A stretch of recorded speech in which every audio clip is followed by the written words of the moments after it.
कहानी एक ऐसे एंटी सुपर हीरो की है जो मौत के बाद भी चैन नहीं पा सका। उसकी आत्मा को नर्क में खुद शैतान ने वापस जिंदा किया और नर्क के नेक्रोप्लाज्म की ताकत देकर उसे बहुत शक्तिशाली बना दिया। लेकिन अब वो एक आम इंसान नहीं रहा, बल्कि शैतान की सेना का सबसे ताकतवर योद्धा स्पॉन बन चुका है। कहानी की शुरुआत एक मिलिट्री एयरबेस से होती है, जहां हम एल सिमंस को देखते हैं, जो एक दमदार और खतरनाक सोल्जर है।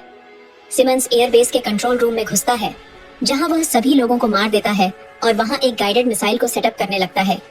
इसके बाद वह नाइट विजन लगाकर एक प्लेन पर नजरें जमाता है, जो उसके टारगेट्स को लेकर अभी अभी वहां उतरा है। सिमंस टारगेट लॉक करके मिसाइल को फायर करता है और प्लेन के साथ सभी लोगों को उड़ा देता है। वहीं दूर एक बूढ़ा आदमी ये सब कुछ देख रहा होता है और यहाँ पर हमें पता चलता है कि सिमंस जैसन विन नाम के एक शख्स के लिए काम करता है। फिर अगले सीन में हमें विन को दिखाया जाता है, जो किसी अजीब जोकर जैसे दिखने वाले प्राणी से बात कर रहा होता है।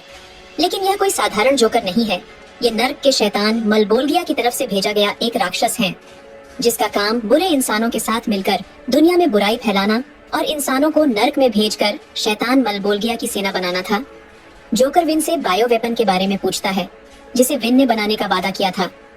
विन कहता है कि इसे बनाने में अभी थोड़ा समय लगेगा। जोकर उसे और समय देने को तैयार हो जाता है, लेकिन साथ में वह यह भी कहता है कि उसे सिमंस भी चाहिए। अगले दिन सिमंस अपने सबसे अच्छे दोस्त टेरी से मिलता है। वही टेरी सिमंस को बताता है कि उसने बीते दिनों में एयरबेस पर जो मिशन किया था, उसमें बहुत से निर्दोषों की जानें जा चुकी है। ये सब सुनकर सिमंस को बहुत दुख होता है, क्योंकि उसे अभी तक लग रहा था कि वह किसी सरकारी एजेंसी के लिए काम करता है। इसके बाद सिमंस टेरी के साथ विन के पास जाता है, क्योंकि सिमंस अब इन खतरनाक मिशनों से तंग आ चुका है और विन से कहता है कि वह अब और काम नहीं करना चाहता। विन चालाकी से कहता है कि बस एक आखिरी मिशन पूरा कर लो, फिर तुम्हारी ट्रांसफर कर दी जाएगी। वह सिमंस को बताता है कि उसे कोरिया की एक खास लोकेशन पर जाकर कुछ बायोकेमिकल्स को नष्ट करना है, जो कि अवैध है और बहुत ही खतरनाक भी है। सिमंस इस मिशन के लिए तैयार हो जाता है और उस लोकेशन पर पहुंचता है। जैसे ही सिमंस वहां पहुंचता है, वह देखता है कि केमिकल्स कंटेनरों पर पहले से ही बम लगाए जा चुके हैं। तभी अचानक से विन वहां आता है और सिमंस को बताता है कि यह सब एक प्रयोग है, यह देखने के लिए कि ये वायरस कितना शक्तिशाली है।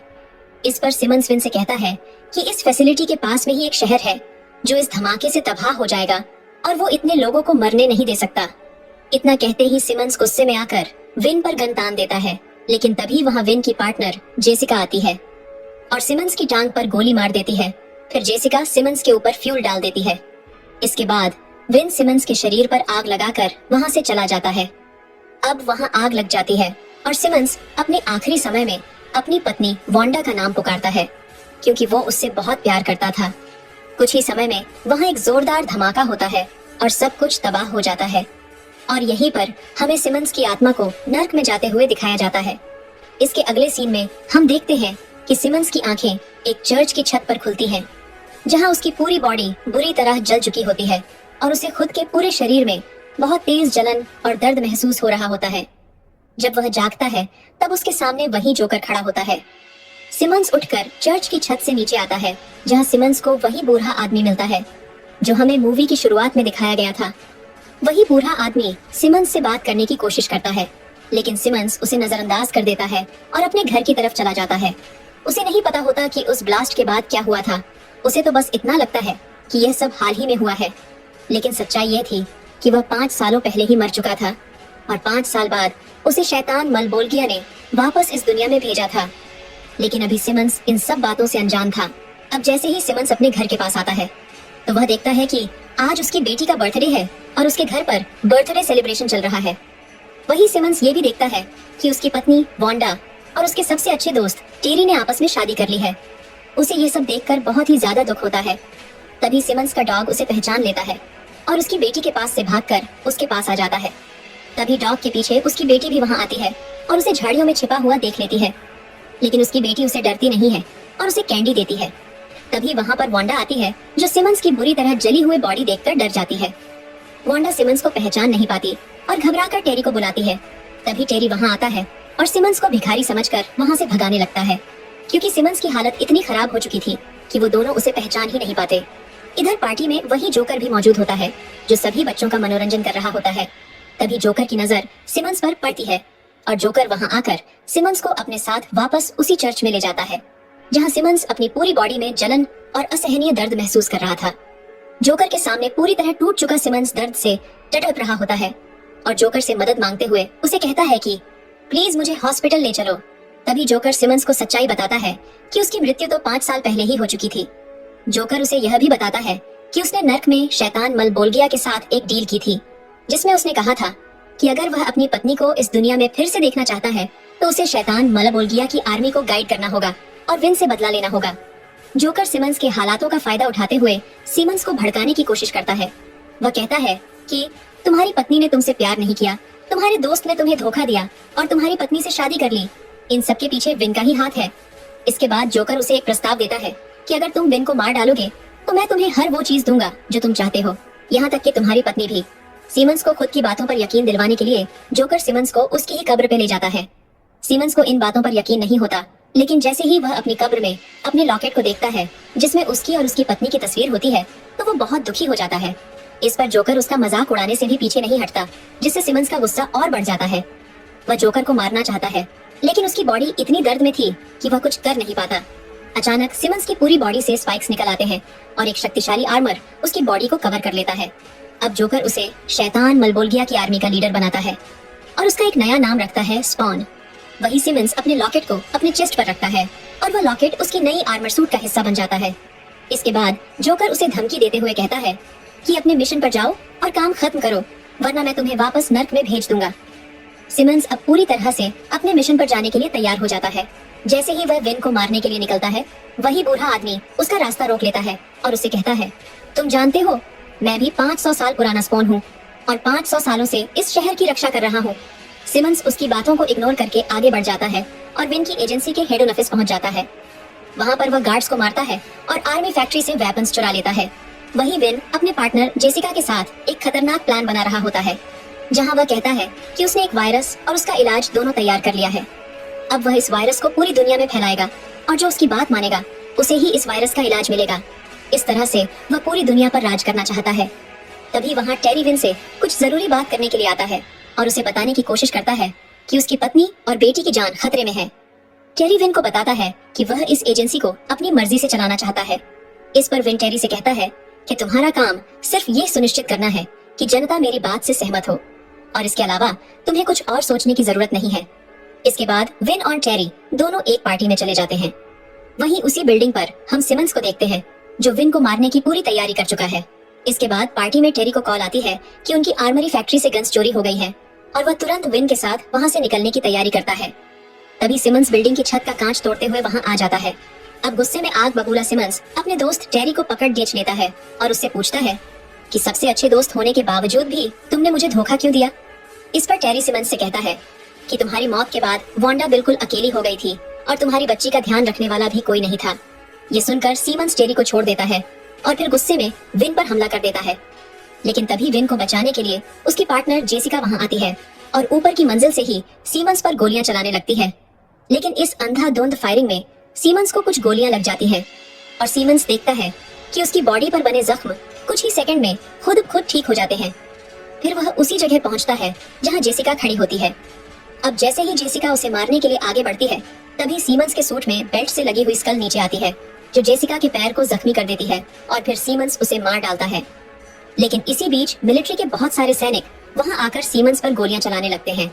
सिमंस उनसे बचने की कोशिश करता है, लेकिन एक सैनिक के रॉकेट लॉन्चर से वह खिड़की के बाहर चला जाता है। वह उस बिल्डिंग से नीचे गिरने ही वाला होता है कि उसके सूट से 4 चेन निकलकर बिल्डिंग की दीवार को पकड़ लेती है। इसके बाद उसके हाथों का स्ट्रक्चर ऐसा बन जाता है कि वह बिल्डिंग की दीवार पर चढ़ने लगता है। फिर वह जैसे ही बिल्डिंग के एक पिलर के पास खड़ा होता है, तभी उसके सूट से एक कपड़ा बाहर आता है जो उसे पूरे तरह से ढक लेता है, जिससे सिमंस की आकृति कुछ इस तरह बदल जाती है कि ठीक नीचे खड़े सैनिक भी उसे देख ही नहीं पाते। लेकिन वहां से निकलते वक्त गलती से दीवार का कोना टूट जाता है, जिससे सभी सैनिकों को पता चल जाता है कि सिमंस वहीं पर है। इस पर वे सिमंस पर फिर से फायरिंग करना शुरू कर देते हैं। अब सिमंस भागने की कोशिश करता है, लेकिन बहुत ज्यादा फायरिंग के कारण बिल्डिंग की बाउंड्री टूट जाती है और सिमंस फिर से नीचे गिरने लगता है कि तभी उसके सूट से वही लाल कपड़ा बाहर आता है जो सिमंस को हवा में उड़ाकर उसे वापस चर्च ले जाता है। वही जोकर विन को सिमंस से बचने का एक तरीका बताता है। वह कहता है कि तुम्हें एक डिवाइस अपने हार्ट में फिक्स करानी होगी जिसका डायरेक्ट कनेक्शन उस केमिकल वायरस बम से होगा। जोकर उसे समझाता है कि डिवाइस अपने हार्ट में ट्रांसप्लांट करवाने के बाद अगर 1 सेकंड के लिए भी तुम्हारी हार्ट बीट बंद हुई तो वह बम ब्लास्ट हो जाएगा और लाखों लोग मारे जाएंगे इससे। सीमंस चाहते हुए भी तुम्हें कभी नहीं मार पाएगा। इसके बाद के सीन में हम देखते हैं कि शैतान मलबोल्गिया जोकर को नर्क में बुला लेता है और जोकर से कहता है कि मेरे काम को जल्द से जल्द खत्म करो। इस पर जोकर शैतान से कहता है कि मैं सबसे ज्यादा सीनियर और एक्सपीरियंस हूँ और वर्षों से आपके लिए काम कर रहा हूँ, इसलिए आपकी आर्मी को गाइड करने की जिम्मेदारी सिर्फ मेरी होनी चाहिए, न कि सीमंस की। इस पर शैतान जोकर को जवाब देता है, नहीं, विन को तो सीमंस ही मारेगा। धरती पर इस वायरस से लोग मरेंगे जिससे नर्क में मेरी सेना पूरी हो जाएगी। आगे शैतान जोकर को चेतावनी देता है कि ये तुम्हारा आखिरी चांस है और इतना कहकर शैतान उसे धरती पर वापस भेज देता है। दूसरी तरफ विन ऑपरेशन करवाकर उस रिमोट डिवाइस को अपने हार्ट में इम्प्लांट करवा लेता है। उधर चर्च में जोकर फिर से सीमंस के पास आता है। वही सीमंस को पता चल चुका होता है कि जोकर ने ही विन को उसे मारने को कहा था। तभी जोकर उससे कहता है कि असल में ये सब शैतान मलबोल्गिया के प्लान का हिस्सा था ताकि सीमंस नर्क में शैतान की सेना का लीडर बन सके, जिससे शैतान अपना कब्जा स्वर्ग पे बना ले। इस पर सीमंस जोकर से गुस्से में कहता है, मैं शैतान की सेना का लीडर कभी नहीं बनूंगा। ये सुनकर जोकर का गुस्सा बढ़ जाता है और वह अपने असली रूप में आ जाता है। उसका असली रूप एक वायलेटर का होता है जो बेहद खतरनाक और बहुत शक्तिशाली राक्षस है। अब जोकर सीमंस पर हमला कर देता है और सीमंस जोकर पर गोली चलाता रहता है, लेकिन जोकर के पास ऐसी शक्तियां हैं कि उस पर गोली का कोई असर नहीं होता। जोकर एक हाथ से ही सीमंस को पकड़ लेता है, मगर तभी सीमंस की बॉडी से स्पाइक्स निकल आते हैं जो जोकर के हाथ में घुस जाते हैं, जिससे जोकर सीमंस को दूर फेंक देता है और सीमंस सीधे जाकर एक गेट में घुस जाता है, जिससे गेट की रॉड सीमंस के शरीर में घुस जाती है और वो वहीं फंस जाता है। इसके बाद जोकर वापस अपने असली रूप में आ जाता है और सीमंस को चेतावनी देते हुए कहता है, जल्दी से अपना काम करो वरना मैं वांडा और तुम्हारी बच्ची की जान ले लूंगा। इतना कहकर जोकर वहाँ से चला जाता है। इसके बाद जोकर के जाते ही वही बूढ़ा आदमी स्पोन वहाँ आता है और सीमंस को नीचे उतारता है। कुछ ही समय में सीमंस के सभी घाव ठीक हो जाते हैं और सीमंस उठकर चर्च के ऊपर अपनी गन लेने के लिए जाता है। स्पॉन भी सीमंस के पीछे ही होता है और उसे सलाह देता है कि गोलियों से कुछ हासिल नहीं होगा। वो सीमंस को समझाता है कि सीमंस अपने बदले की आग को छोड़ दे और सही रास्ते पर लौट आए ताकि वह एक अच्छा इंसान बन सके। साथ ही स्पॉन उसे अपने सूट का सही उपयोग करना सिखाता है। सीमंस अपनी सारी आर्मरी और गन स्पॉन को देकर वांडा और अपनी बच्ची को बचाने के लिए अपने घर की ओर बढ़ता है, लेकिन रास्ते में जोकर एक बड़ा ट्रक ले आता है और सीमंस पर हमला कर देता है। सीमंस अपनी शक्तियों का इस्तेमाल करके अपनी बाइक को इस तरह बदल देता है कि जोकर की ओर से फेंके गए ग्रेनेड का उस पर कोई असर नहीं होता।